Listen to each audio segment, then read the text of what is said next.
আরে সুমন সাহেব, আসসালামু আলাইকুম। অনেকদিন পর। বসেন বসেন। আপনার আম্মাজানের কি খবর? জি, এখন আগের চেয়ে ভালো। আপনার আম্মাজান তো এই বাড়িতে আমাদের মেয়েদের সাথেই বড় হলেন। অনেকদিন তাকে দেখি না।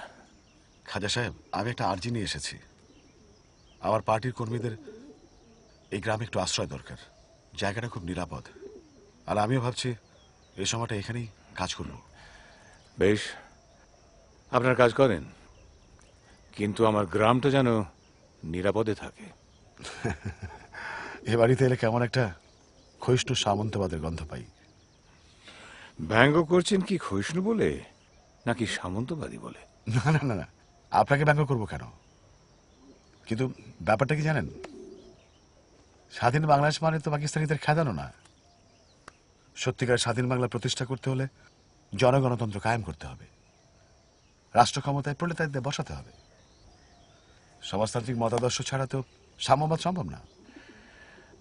আপনি সাম্যবাদের কথা বলছেন, কেউ বলছে সেকুলারিজম, কেউ বলছে ডেমোক্রেসি।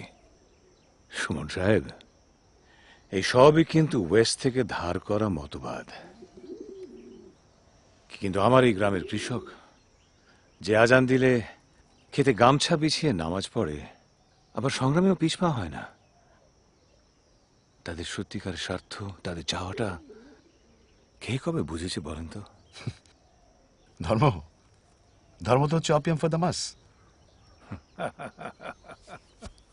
খাজা সাহেব, না না না, কৃষকের নিজেদের স্বার্থেই তাদের রিলিজিয়াস প্র্যাকটিসের জায়গাটা পরিষ্কার হওয়া দরকার। বাংলায় ধর্মকে বাদ দিয়ে কখনো কোনো সংস্কৃতি গড়ে ওঠেনি। যে জনপদের মানুষ শ্রী চৈতন্য বা হযরত শাহজালালকে ভক্তি করে, তাদের জন্য আধ্যাত্মিকতা ছাড়া কোনো মুক্তি সম্ভব না। আর সত্যিকারের ধর্মীয় চেতনা কিন্তু কাউকে অন্ধ করে না।